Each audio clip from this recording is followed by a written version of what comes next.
Bagaimana ceritanya? Apakah bisa bertahan hidup dan apa memang tidak takut dengan beragam gangguan? Pertanyaan-pertanyaan semacam itu berada di luar logika saya. Karena didorong rasa penasaran, saya pun ingin membuktikan secara langsung. Lokasinya berada di dalam hutan belantara antara Kabupaten Rembang, Jawa Tengah dengan Kabupaten Tuban, Jawa Timur. Dari akses Jalan Raya Sale Jatirogo berjarak sekira 10 km. Saya menyusuri lebatnya hutan wilayah Kesatuan Pemangkuan Hutan KPA Kebonharjo, melintasi alur jalan yang mirip arena off-road untuk bertemu sosok bernama Ibu Kartini, perempuan warga Kabupaten Rembang yang namanya sama dengan pahlawan emansipasi wanita R.A. Kartini. Berbekal petunjuk dari seorang kawan dan 2 kali bertanya dengan petugas polisi hutan, kendaraan saya semula melaju lancar, menembus jalan berbatu dan kubangan air. Sempat sekali salah arah, kemudian saya putuskan kembali menuju jalan sebelumnya. Setelah masuk perkebunan ketela yang merupakan perbatasan antara kawasan hutan dengan tanah pribadi warga, akhirnya saya bisa menemukan sebuah gubuk dan rumah panggung yang ditempati Ibu Kartini. Hadangan 2 ekor anjing menggonggong terus mendekat karena mengetahui orang asing datang. Kartini, wanita berusia sekira 55 tahun ini, tergopoh-gopoh menyambut saya dengan sangat ramah. Sebentar memperkenalkan diri sebagai seorang jurnalis, tak berselang lama, perbincangan pun mengalir.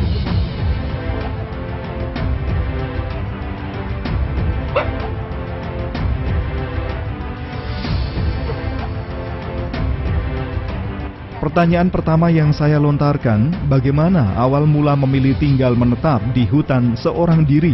Kartini mengisahkan sejak kecil sudah tersisih dari keluarga, sehingga dibesarkan oleh neneknya yang hidup miskin. Setelah berkeluarga dan memiliki 3 orang anak, suaminya meninggal dunia. Ia rela menjadi TKW di Malaysia untuk menyambung hidup dan menyiapkan masa depan bagi buah hatinya. Kala itu, ketiga anaknya diasuh oleh nenek mereka. Saat bekerja di Malaysia, Kartini mengalami kecelakaan lalu lintas hingga menderita luka parah pada bagian kepala. Alhamdulillah, masih selamat. Sepulang dari Malaysia ke kampung halaman, cobaan berat masih saja datang silih berganti, termasuk saat ditawari tanah tengah hutan oleh seseorang yang konon dikenal sangat angker. Dibilang bahwa daerah sekitarnya kelak akan menjadi proyek tanaman tebu pemerintah, sehingga diprediksi bakalan rame. Ia tertarik membeli seharga 16 juta rupiah dengan luas 1 hektar lebih, masih dalam bentuk rimbunan semak belukar. Setelah dibersihkan, Kartini mencoba bertani di lahan yang ternyata sangat subur. Mulai tanaman cabai, ketela, rambutan, jeruk, semua cocok. Kali pertama, Kartini mendirikan gubuk kecil, kemudian atas bantuan petugas perhutani KPA Kebonharjo bisa menambah dengan rumah panggung untuk tempat tidur. Setelah memutuskan menetap di lokasi itu, Kartini justru mampu bangkit dari keterpurukan masa lalunya yang menyedihkan. 10 tahun lebih berjalan, lahan di sekitar gubuknya tidak banyak berubah. Jadilah ia satu-satunya yang menetap di tengah hutan sampai sekarang.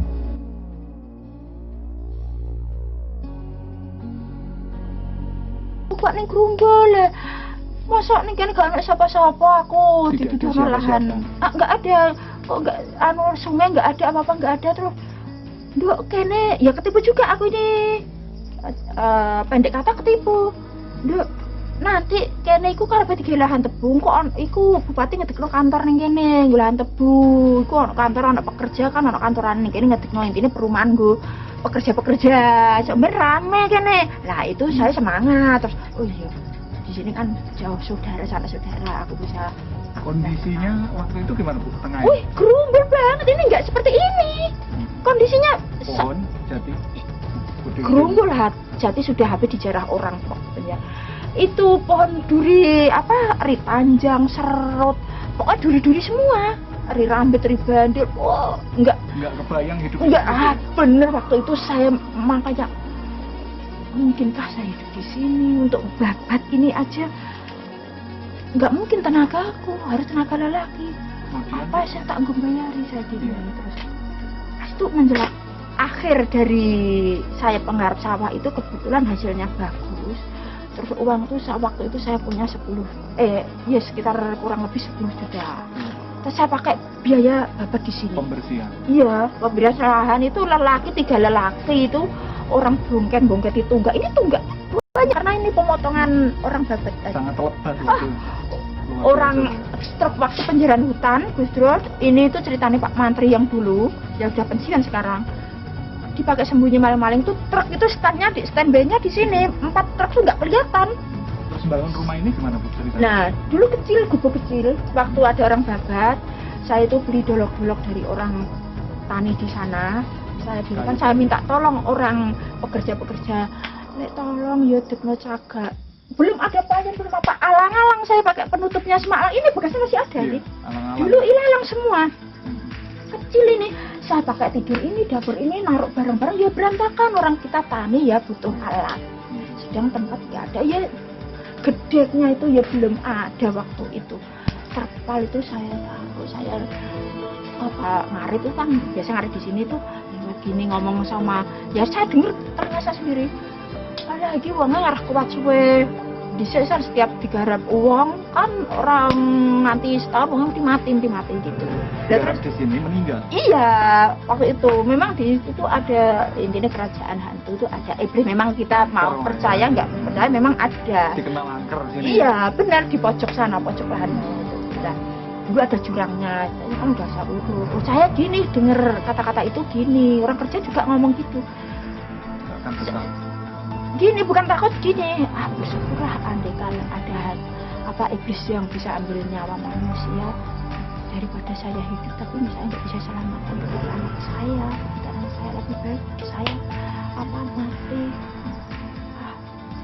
Saya jadi semangat di sini karena ya itu kalau saya bisa mati tanpa bunuh diri kan bagus, kalau bunuh diri kan menambah dosa kan. Semula 3 anaknya juga ikut tinggal di tengah hutan. Seiring bergulirnya waktu, anak pertama laki-laki lulus SMK bekerja di Jakarta, sedangkan anak kedua dan ketiga perempuan berhasil lulus sarjana juga bekerja di luar daerah. Mereka adalah anak-anak yang sangat sayang dengan ibundanya. Sudah berulang kali mengajak Ibu Kartini untuk pindah, namun ditolak. Jangankan pindah, diajak jalan-jalan ke kota saja, Kartini merasa enggan.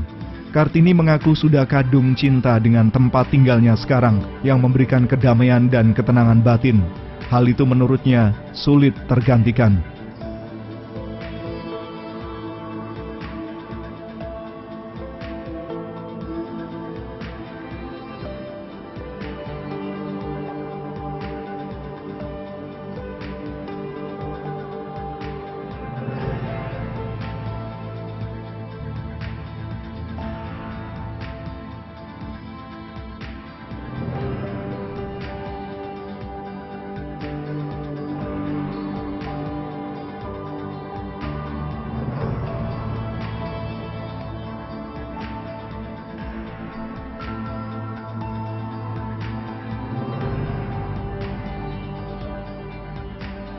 Semakin tambah bertahun semakin membaik, lebih membaik semakin bisa menguasai lahan, menguasai pekerjaan, menguasai situasi. Ibu rencana tetap akan tinggal di sini? Ya seperti itu sih, karena saya merasa di sini tuh saya bisa tenang, nggak apa denger saya sudah jenuh banget waktu tinggal di tengah-tengah keluarga. Saya kan pernah ditanya, "Mbak, itu nek sakit ya teman-temannya Bu Rini, nek kesini itu, nek sakit gitu terus aku bayangkan nek sakit gak ono uang, sakit padahal perut harus makan, kalau nggak makan kan lebih parah, tapi itu nggak kuat apa-apa terus gimana makannya apanya." Sekarang kalau di sini saya sendiri takut sakit, nggak ada yang saya makan, nggak ada yang nolong. Itu keadaan di sini karena sendiri ya. Sejak ke kota jalan-jalan ini termasuk tantangan? Gini nggak tahu, berat banget. Saya tuh sudah banyak kecewa di tengah kota, di tengah keluarga, kecewa, luka, semua sayatan ada di dalam jiwa saya. Selama hidup sendirian di hutan, apakah tidak ada gangguan? Wanita murah senyum ini menegaskan, kalau hantu tidak pernah dilihatnya. Justru laki-laki iseng datang memang pernah. Tapi pelaku memilih menjauh saat dirinya mengacungkan pedang. Gangguan lain tentu ular berbisa.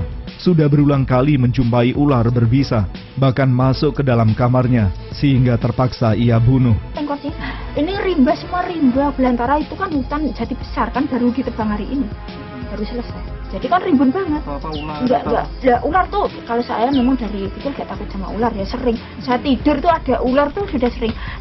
Bangun tidur. Pagi Mas, bangun tidur kan waktu itu nggak ada jendela, nggak apa kan gelap ya pagi. Dan saya bersih-bersih waktu itu. Itu pelungsungan ular itu utuh di samping saya, berarti semalam saya tidur sama ular. Anak-anak tidur, malam-malam saya teriak apa? Hidung saya diserang kala jengking. Itu, iya malam kan gelap-gelap. Lampu tempel uplek itu dari minyak tanah. Waktu itu minyak tanah sudah sulit, nggak ada lagi. Akhirnya apa? Saya antisipasinya. Solar saya kasih koper barus itu diaduk-aduk itu bisa nyala dipakai lampu. Kalau gangguan mungkin hantu atau apa? Ya bersyukur, mungkin Tuhan tahu saya penakut, takut saya mati mendadak. Karena kalau takut kan terkejut kan, kalau dikata iya apa kan pasti kalau orang jantung kan pasti deg kan gitu. Disitulah saya percaya bahwa Tuhan itu tidak akan merelakan hambanya disia-sia orang lain. Selama ini nggak pernah lihat apa-apa? Iya pernah. Aman-aman saja? Aman, justru yang nggak aman ya itu setan doyan sambel. Setiap orang kesini kan nanyanya ya gitu, nggak pernah dilihatin yang serem-serem. Banyak, siapa bilang nggak ada? Banyak. Terus bagaimana kalau bilangnya serem? Yang serem itu kan bukan setan yang makan menyan. Ya kalau setan yang makanannya menyan baik hati sama saya. Nah terus setan yang dinyanyai sambel inilah yang sangat-sangat bahaya. Pernah saya malam-malam didatangi.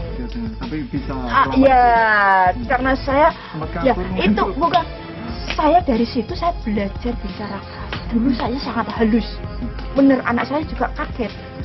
Di situ kita jadi harus berani gertak orang.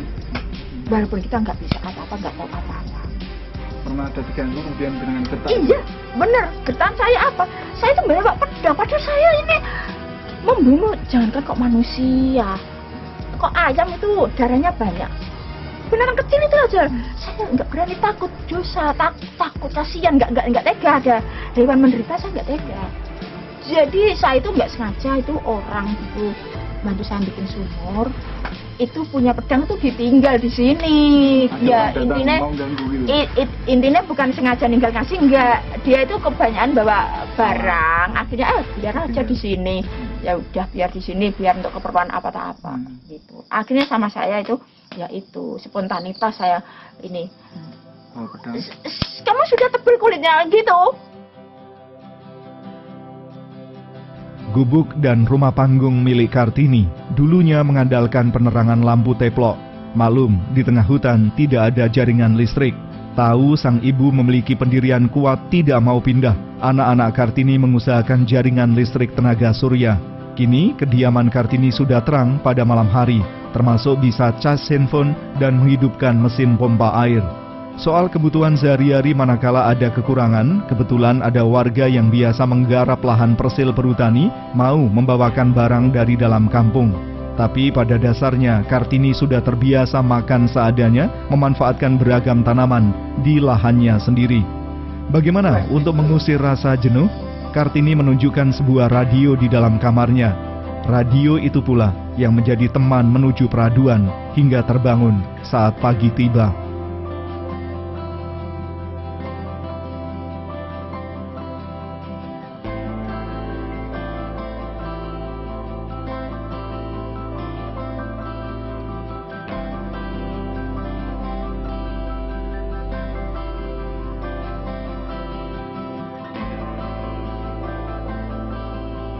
Kartini menambahkan saat Lebaran menjadi momen yang paling menyenangkan karena anak dan cucunya semua berkumpul di gubuknya. Ia sama sekali tidak pernah menutup-nutupi kehidupannya. Justru dari kisah perjuangan hidupnya, Kartini sering berpesan kepada anak-anaknya untuk selalu meningkatkan tali persaudaraan. Satu sakit, semua harus ikut merasakan. Dengan cara itu Kartini ingin anak-anaknya saling membantu dan hidup bahagia. Kalau harapan saya itu ya tetap pada di awal saya amanatkan ke anak, mereka tetap terus membentuk lingkaran, terus saling membantu satu sama lain, jangan sampai terpecah walau sudah masa akhir di akhir hidup. Jangan Arti sampai hidup itu ibu sendiri jadi saling membantu, Bantu. saling, jangan sampai kalian terlepas, itu harapanku. Jadi aku nggak pengen minta kalian balas jasa orang tua harus dikasih barang-barang mahal, disenengke, dibangun kayak ngene ngono, tidak. Tapi aku lebih bahagia kalian rukun terus bergandeng tangan. Jam malam ini menunjukkan pukul 9:04. Saya pamitan pulang dengan rasa tidak tega menggelayuti karena harus meninggalkan Ibu Kartini sendirian berteman kegelapan malam. Ya sudahlah, saya langkahkan kaki menuju tempat parkir kendaraan. Ibu Kartini mendekat dan tanpa terduga mengulurkan tangan untuk salam komando layaknya anggota TNI. Salam komando yang saya rasa menularkan semangat keberanian dari seorang wanita tangguh.